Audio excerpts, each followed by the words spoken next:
ಶಿವಮೊಗ್ಗದಲ್ಲಿ ಕೆಲ ಕಡೆ ಜಾತಿ ಜನಗಣತಿ ಸರ್ವೆಗೆ ನೆಟ್ವರ್ಕ್ ಸಮಸ್ಯೆ ಇರೋದು ಕಂಡು ಬಂದಿದೆ. ಶಿವಮೊಗ್ಗದ ಕೆಲ ಕಡೆ ನೆಟ್ವರ್ಕ್ ಸಮಸ್ಯೆ ಇದೆ ಎಂದು ಶಿವಮೊಗ್ಗದಲ್ಲಿ ಜಿಲ್ಲಾ ಪಂಚಾಯತ್ ಸಿಇಒ ಹೇಮಂತ್ ಹೇಳಿದರು. ಇನ್ನು ಸುದ್ದಿಗಾರರೊಂದಿಗೆ ಮಾತನಾಡಿದ ಅವರು, ಇಂತಹ 120 ಶ್ಯಾಡೋ ಏರಿಯಾಗಳನ್ನು ಈಗಾಗಲೇ ನಾವು ಗುರುತಿಸಿದ್ದೇವೆ. ಅಂತಹ ಹಳ್ಳಿಗಳಲ್ಲಿ ಕಂಪ್ಯೂಟರ್ ಇದ್ದು ಹೆಚ್ಚುವರಿ ಇಂಟರ್ನೆಟ್ ಸೇವೆ ಒದಗಿಸ್ತಾ ಇದ್ದೇವೆ. ರಿಮೋಟ್ ಏರಿಯಾದಲ್ಲಿರುವವರನ್ನ ಕೇಂದ್ರಕ್ಕೆ ಕರೆಸಿ ಅಲ್ಲಿ ಸರ್ವೆ ಕಾರ್ಯ ನಡೆಸಲಾಗ್ತಾ ಇದೆ. ಇದಕ್ಕಾಗಿ ಸರ್ಕಾರ ಪ್ರತ್ಯೇಕ ವೆಬ್ಸೈಟ್ ನಿರ್ಮಿಸಿ ನೀಡಿದೆ. ವೆಬ್ಸೈಟ್ ಲಾಂಚ್ ಆದ ಕೂಡಲೇ ಆ ಕಾರ್ಯ ನಡೆಸಲಿದ್ದೇವೆ. ಜಿಲ್ಲೆಯಲ್ಲಿ ಯಾರದೇ ಹೆಸರು ಮನೆ ಬಿಟ್ಟು ಹೋಗದಂತೆ ನೋಡಿಕೊಳ್ಳಲಾಗ್ತಾ ಇದೆ. ಮನೆಯಲ್ಲಿ ಯಾರು ಇಲ್ಲದವರನ್ನ ಗುರುತಿಸಿ ಪುನಃ ಅಂತ ಮನೆ ಸರ್ವೆ ಕಾರ್ಯ ನಡೆಸಲಾಗುವುದು. 100% ಸರ್ವೆ ಕಾರ್ಯ ಮುಗಿಸುವ ಗುರಿ ಹೊಂದಲಾಗಿದೆ.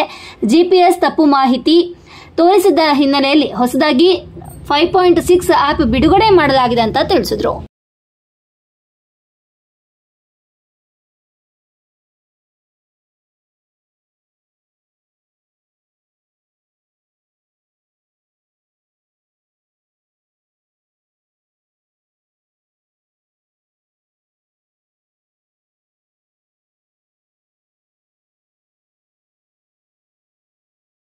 ಸಮಸ್ಯೆ ಇದೆ, ತಮಗೆಲ್ಲರಿಗೂ ಗೊತ್ತಿದೆ.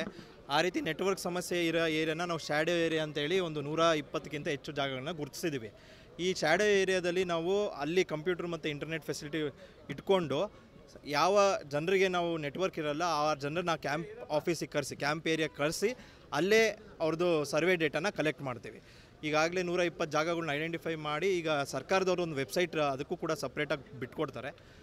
ವೆಬ್ಸೈಟ್ ಲಾಂಚ್ ಆಗಿದ ತಕ್ಷಣ ನಾವು ಆ ಕೆಲಸ ಕೂಡ ಶುರು ಮಾಡ್ತೀವಿ. ಯಾರ್ದು ಕೂಡ ಅಂದರೆ ಇಡೀ ಜಿಲ್ಲೆಯಲ್ಲಿ ಯಾರು ಕೂಡ ಬಿಟ್ಟೋಗದೇ ಇರೋ ರೀತಿ ನಾವು ಕವರಪ್ ಮಾಡ್ತೀವಿ. ಏನು ಇದೆಲ್ಲ ಆನ್ಲೈನೇ ಆಗ್ತಿರೋದು. ಅದು ಡೋರ್ ಯಾರು ಕ್ಲೋಸ್ ಆಗಿರೋ ಮತ್ತೊಮ್ಮೆ ಹೋಗಿ ಗಣತಿ ಮಾಡ್ತೀವಿ. ಅದು ಇದೆ, ಆ ಪ್ರಾವಿಷನ್ ಅದೇ ರೀತಿ ಇದೆ. ಎಲ್ಲರೂ 100% ಕವರ್ ಮಾಡೋದೇ ನಮ್ಮ ಗುರಿ ಇರೋದು. ಹಾಗಾಗಿ ಒಂದು ಕ್ಯಾಂಪ್ ಏರಿಯಾ ಕೂಡ ಮಾಡ್ತಾ ಇದ್ದೀವಿ. Okay, thank you.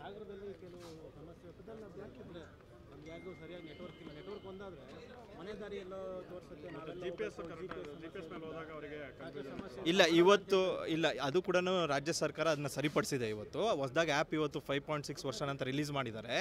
ಆ ಆ್ಯಪಲ್ಲಿ ಒಂದು ಬ್ಲಾಕ್ನ ಐಡೆಂಟಿಫೈ ಮಾಡಿದಾಗ ಟೀಚರ್ಸ್ ಹೋಗಿ ಕರೆಕ್ಟಾಗಿ ಮಾಡ್ಬೋದು. ಅದೇ ರೂಟ್ ಅಂತ ಇಲ್ಲ, ಅದು ಸರಿಪಡಿಸಿದ್ದಾರೆ ಇವತ್ತಾಗಲೇ. ಓಕೆ.